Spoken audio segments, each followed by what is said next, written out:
or Nairobi as if I'm a visitor.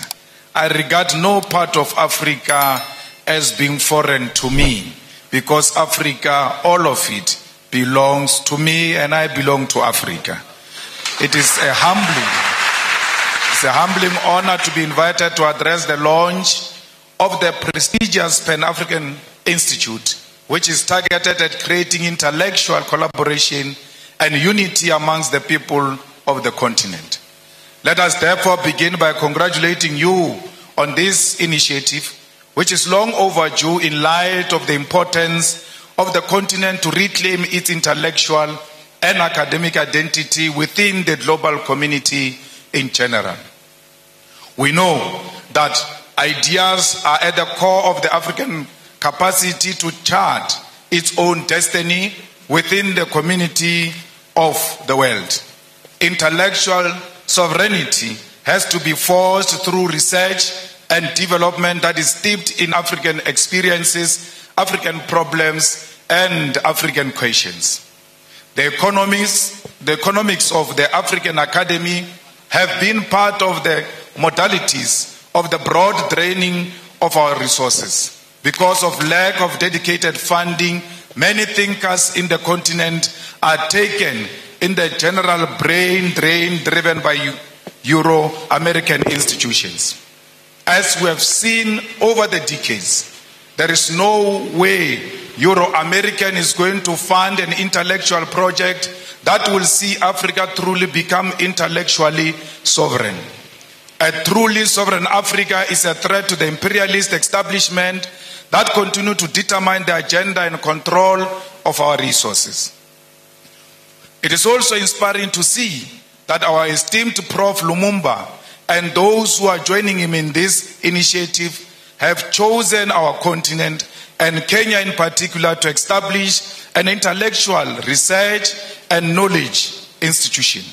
Accordingly, our first duty is to call on sons and daughters of the continent, both based here and in the diaspora, to jealously fund this institute and ensure that it create and charts a unique Africa based on an original thought, because we have a duty to chart our own intellectual path. We are also inspired by the fact that the institute concept of Pan-Africanism includes all people of African descent. That is, those in the continent, the Americas, Caribbean islands, Europe, and Asia.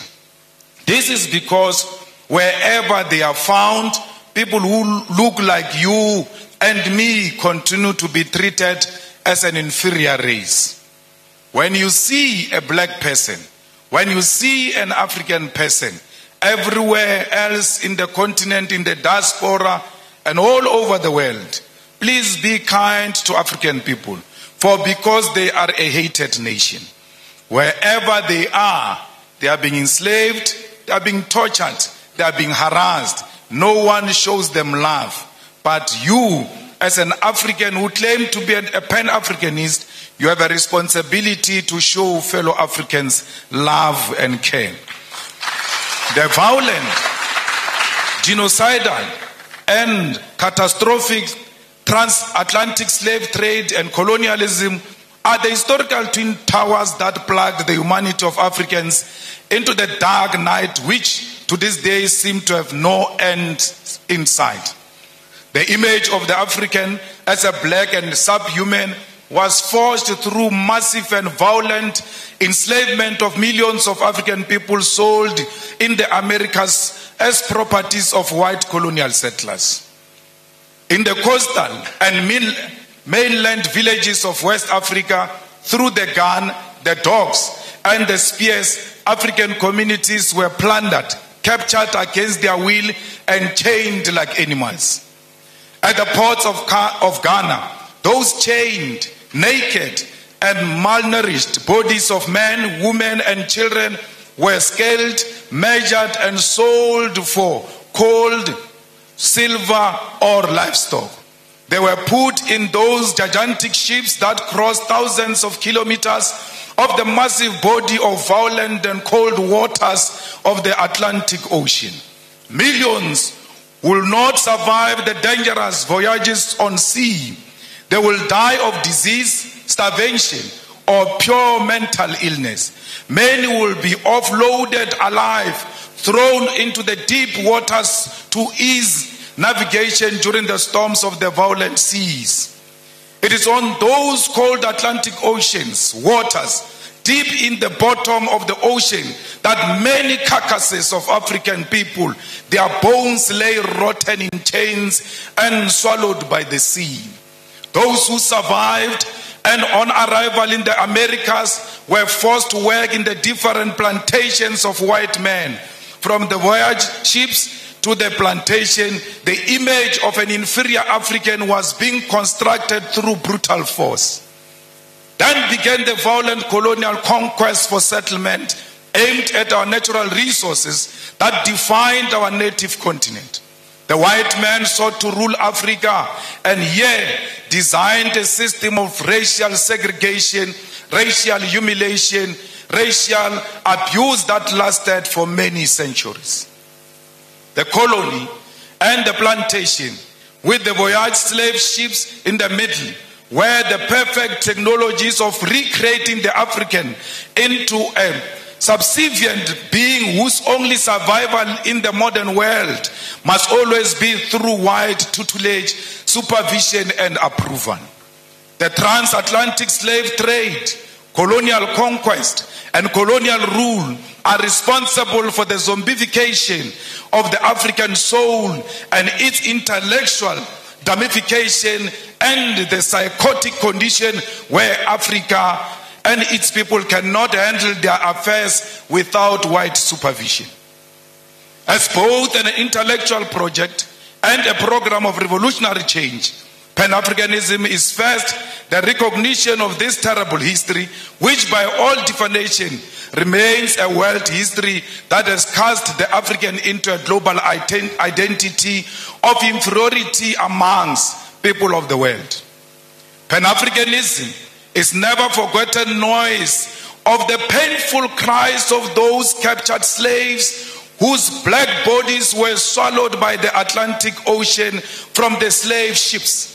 It is the agonizing cry from the brutal violence suffered by the black slaves in the sugar, cotton, and corn plantations from Georgia to Sao Paulo. Pan-Africanism is also the resounding victory from the theater of the Haitian Revolution from 1781 to 1804, led by the greatest descendant of our continent, Toussaint Louverture. Together with his patrons, they bravely led the first and only successful slave revolution in human history, defeating a combined European force commanded by a France Napoleon Bonaparte. It is the bravery of those African former slaves who will define citizenship on a racial definition of blackness, declaring that Haiti belongs to black people regardless of the color of their skin. Pan-Africanism is also the anger emanating from the countless defeats suffered by the patrons, the brave soldiers like those of Mau Mau and Bambata rebellion, defeated at the hands of the brutal British colonial forces. It is the intellectual heritage of Marcus Garvey, W.E. Du Bois, Booker T. Washington, Harriet Tubman, Pixley Isaac Aseme, Charlotte Mateke, Winnie Mandela, Kwame Nkrumah, Seiko Tore, Julius Nyerere, Haile Selassie, C.L.R.A. James, Frantz Fanon, Thomas Sankara, and today our own Prof. Lumumba, together with us, must carry the mantle of the African Pan-Africanist call. Pan-Africanism is a set of ideas written in chains with blood, spear, and the unforgiving guns of the sons and daughters from the Algerian Revolution to the Battle of Kutoko-Naval. It is the one-party state of Africa as a whole, as professed by Marcus Garvey. It is Ami Caesarius negritude, Kwame Nkrumah's African socialism, Steve Biko's black consciousness, Julius Nyerere, Ujamaa. It is also Mbeki's African Renaissance, all based on forging a unity of African people who are formed by the same history and must seek after common destiny. It is the architectural achievement from the Pyramid of Egypt to the cities of Mapungubwe. It is the industrial invasion by Garrett Morgan, traffic lights, Frederick Jones, refrigerated trucks, and Alexandra Mars, automatic elevator doors. It is the cultural movement in jazz, R&B, reggae, funk, blues, kwaito, juju Nigeria, Chimorenga Zimbabwe, Makosa Cameroon, and Benga Kenya. It is the novel Things Fall Apart, The Devil on the Cross, Maru, The Trails of Brother Jeru, Songs of Solomon, and Notes of Native Son. It is the artwork of Gerald Sekoto, Chike Anyako, Oche Okeke, Edmonia Lewis, the religious movement of Bishop Lekhanyane, Manku, and Shembe, the Coptics of Egypt and the Ethiopian Orthodox Christians, as well as Islamic denominations from Tunisia, Nigeria, Kenya, all deserve a place in the rich thinking and knowledge about Africa and its people. It is true that Pan-African call has also been prophetic, carrying important cautions that those who conducted the project for the rebirth of the African continent in the post-colonial context have not heeded to.